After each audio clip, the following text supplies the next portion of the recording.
मेरे को एक मतलब डाउट था। हाँ पूछो। मेरे को भी था कि जैसे विष्णु जी के जो 10 अवतार हैं उसमें एक अवतार है गौतम बुद्ध। वो अवतार जैसा नहीं हम लोग को लगता है, इतना बड़ा कुछ उन्होंने मतलब रिवॉल्यूशन किया ही नहीं जितना बड़ा श्री कृष्ण या श्री राम ने किया। तो वो उसमें हम लोग को डाउट होता है। कोई जैसे बोलता है कि अवतार है और कोई बोलता है कि नहीं है, तो उसकी सच्चाई क्या है?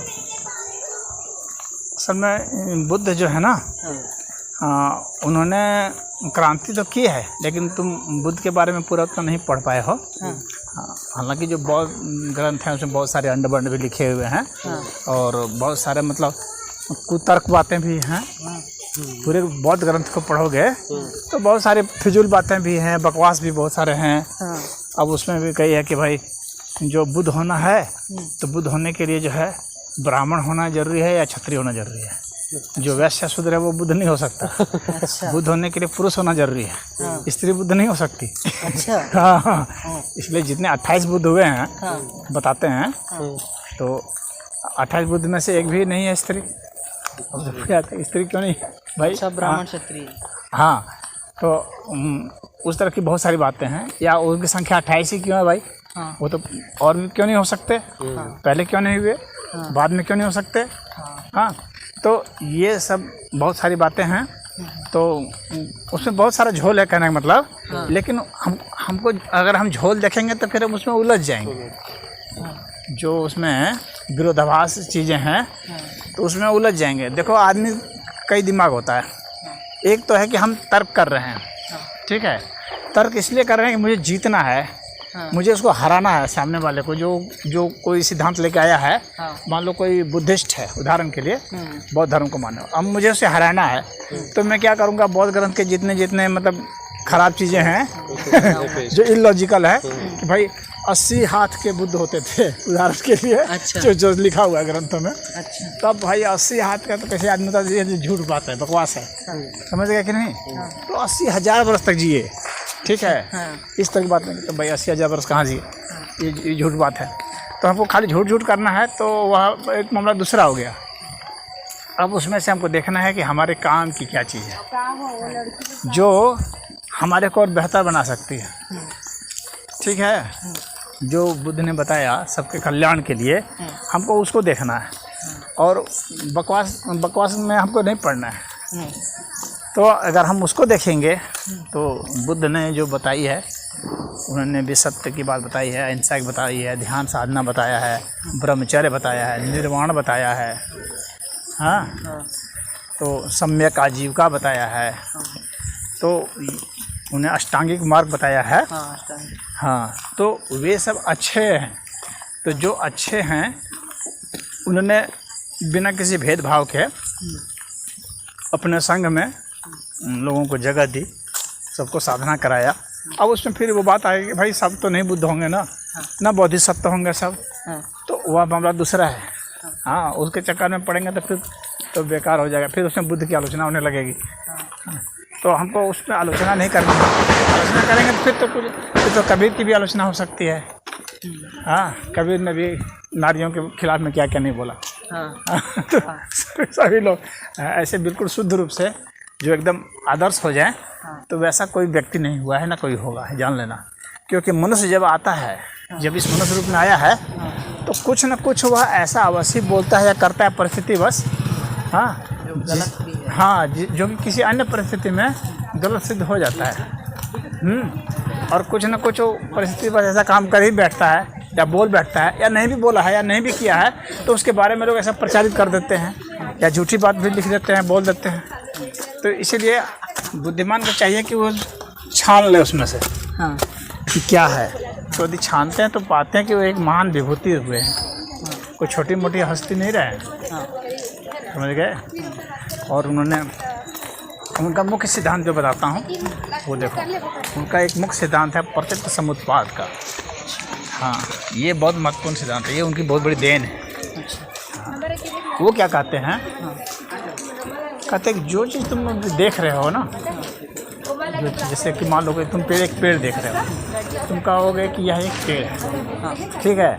इसका मतलब है कि तुमने उसको फिक्स कर दिया, स्थायी स्थित कर दिया, जब तुम कहते हो है तो तुमने स्थिर कर दिया, जबकि वो है नहीं, वह सदैव हो रहा है। बात समझ रहे हो? वो कहे कि वह निरंतर परिवर्तन में है। निरंतर परिवर्तन में है तो तुम यह नहीं कह सकते कि वो एक ये है।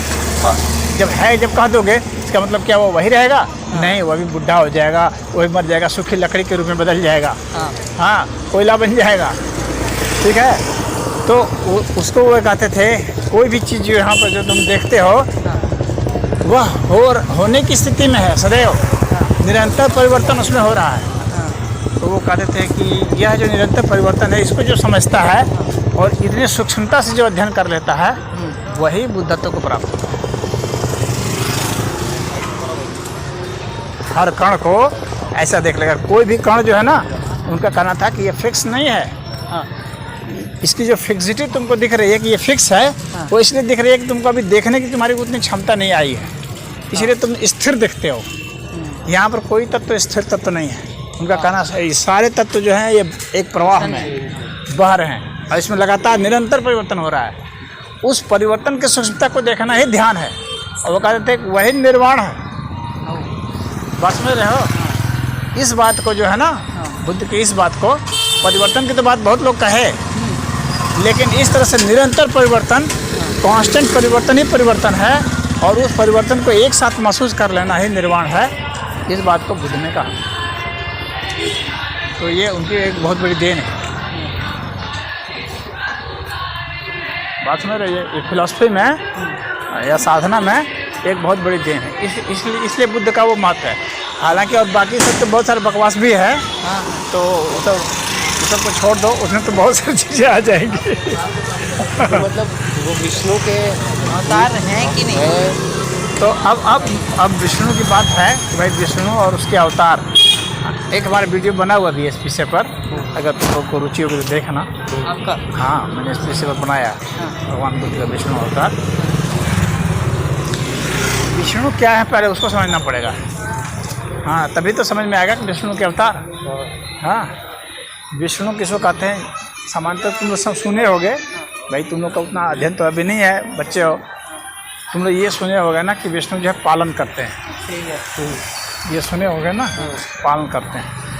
पालन करने का मतलब क्या होगा कि जो स्थितियाँ अभी बची हैं, अभी जैसी हैं, उसको उसी स्थिति में रहने देना, समझ गए? वह पालन कहलाता है। समझ गए? और उसके बाद फिर संहार हो जाता है। जब वो स्थिति एकदम ठीक पलट जाती है, उसी स्थिति में नहीं रह जाता है, तो उसको संहार कहते हैं। तो वो फिर वो शंकर कहा जाता है। डिस्ट्रॉयर। हाँ, डिस्ट्रॉयर, तो शंकर कहा जाता है। और जब वह जन्म रहा है, ठीक, अब अभी बदला नहीं है, बदल रहा है, हाँ ठीक, उसको उत्पन्न हो रहा है कुछ, तो उसको ब्रह्मा कहते हैं। हाँ, वो ब्रह्मा शक्ति है। समझ गए? तो ब्रह्मा शक्ति वह शक्ति है जो कि अब जो है नया रूप धर रहा है, कुछ नया चीज़ उत्पन्न हो रहा है। और शंकर हो गया कि अब वो जो है वो बदल रहा है, उसको जो पहले था उसके रिस्पेक्ट में टूट रहा है। तो जब भी कोई चीज़ टूटती है तो निश्चित ही वहाँ कुछ उत्पन्न होती है। टूटते समय ही वो कुछ उत्पन्न हो रही है। तो पुराने के संदर्भ में तो उसका टूट जाना है, लेकिन नए के संदर्भ में जन्म जाना है। बात समझ में आ रही है? हाँ, जैसे कागज़ का टुकड़ा है, अगर तुम उसको लेके ऐसे फाड़ते हो, ये जो पुराना कागज़ है वो फट रहा है ना, टूट रहा है वो, ठीक है, लेकिन वो दो कागज़ के टुकड़े जन्म रहे हैं ना, अगर उस एंगल से देखो, समझ रहे हो कि नहीं? तो शिव जो हैं और ब्रह्मा जो हैं वो एक अर्थ में एक ही हैं, एक तरह से देखोगे तो। इसको, ये थोड़ा बारीक सी बात है, इसको समझने की कोशिश कर रहे हो हम, इसलिए मैंने कागज़ का एक बना रहे हैं ब्रह्म। हाँ, शिव जो है वो एक ही देखोगे कि वही एक ही शक्ति है। अब तुम्हारा दृष्टिकोण है पर निर्भर करता है कि तुम कहोगे कि यहाँ शिव शक्ति लग रही है कि ब्रह्मा की शक्ति लग रही है।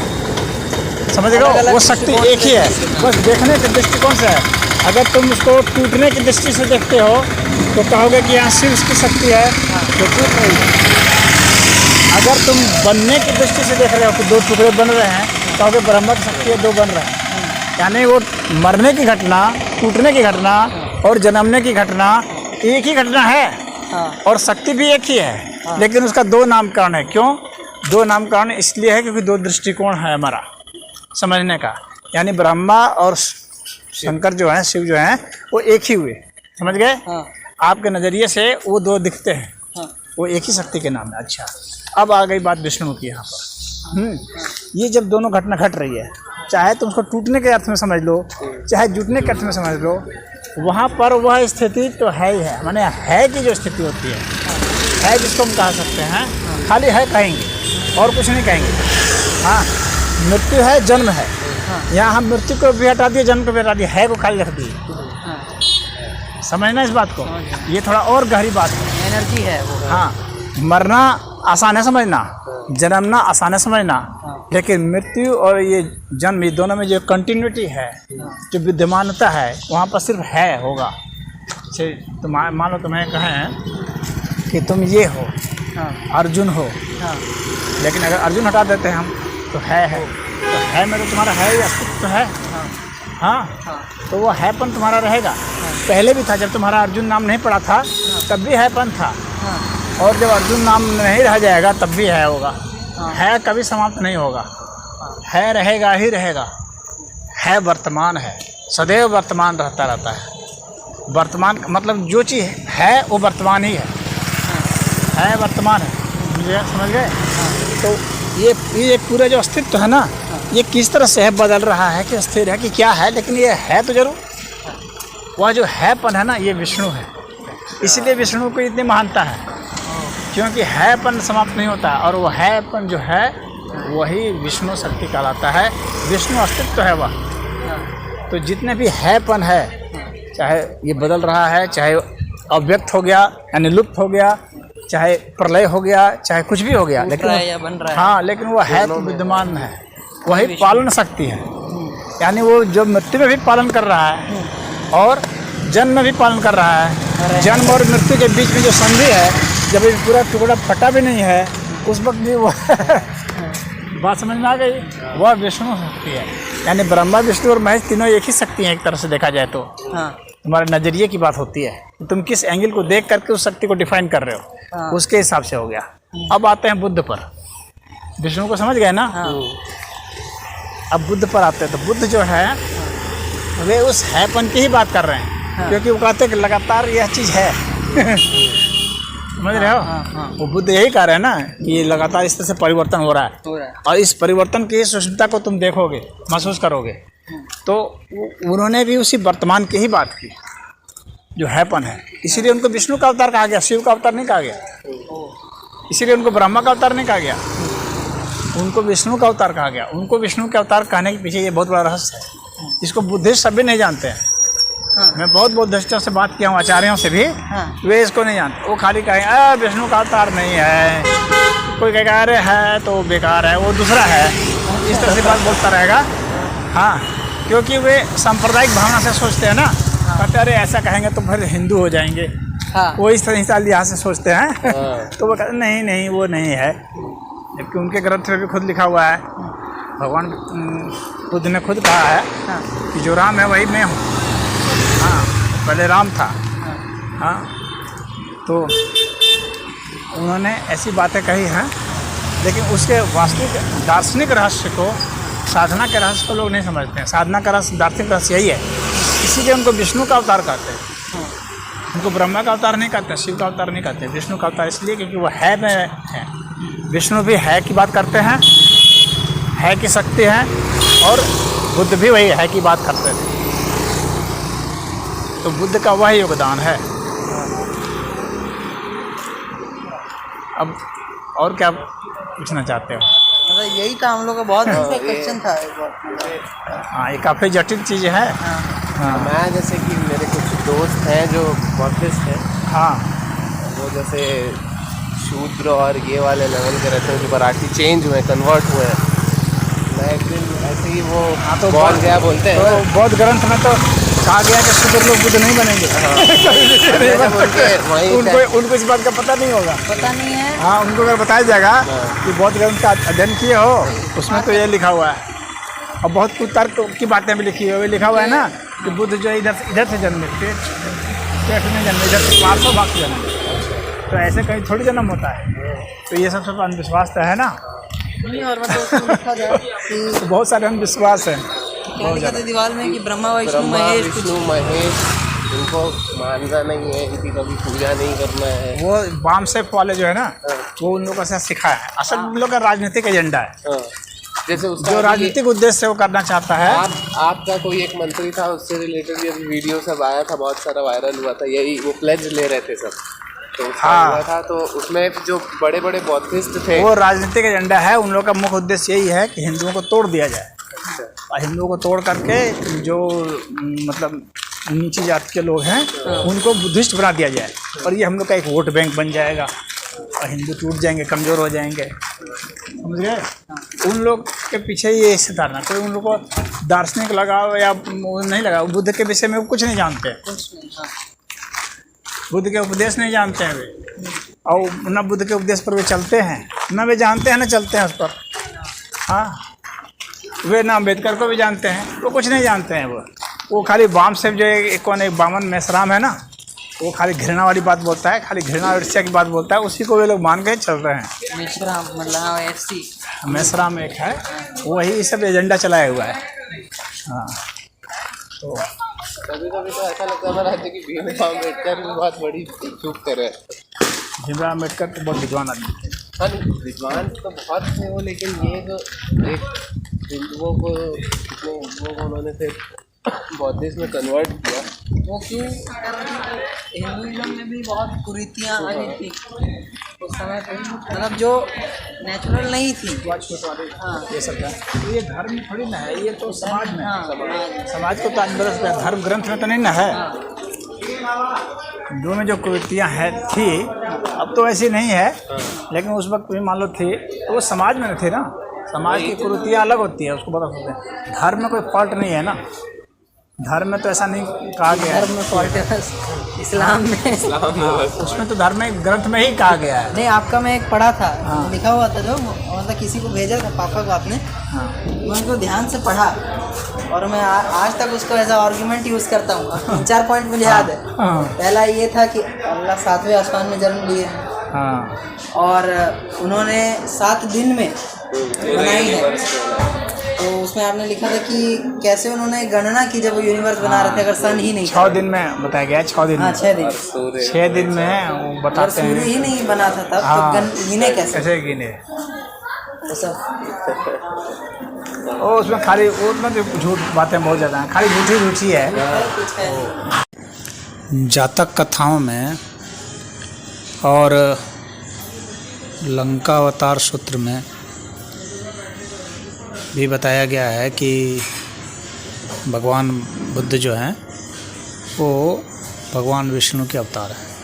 जातक कथा में तो भगवान बुद्ध खुद कह रहे हैं कि मैं ही पहले राम था,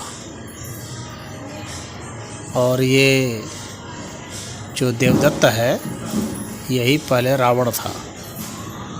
तो बौद्ध ग्रंथों से भी सिद्ध होता है कि भगवान बुद्ध विष्णु के अवतार थे।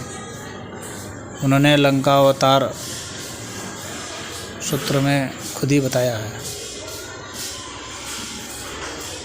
कि मैं ही पहले वासुदेव था, मैं ही पहले राम था, मैं ही पहले विष्णु था। जातक कथा में भी वे जातक कथा में अट्टकथा में वे कहते हैं कि वासुदेव और जामवंती की बात की है। वे अपने को वासुदेव भी कह रहे हैं, अपने को राम भी कह रहे हैं, तो उससे भी सिद्ध हो जाता है। तो अब जो लोग इसको नहीं मानते हैं तो उनको पढ़ लेना चाहिए जाके, बौद्ध ग्रंथों में जो लिखा हुआ है उसके आधार पर भी सिद्ध हो जाता है। तो इस तरह से यह सिद्ध है।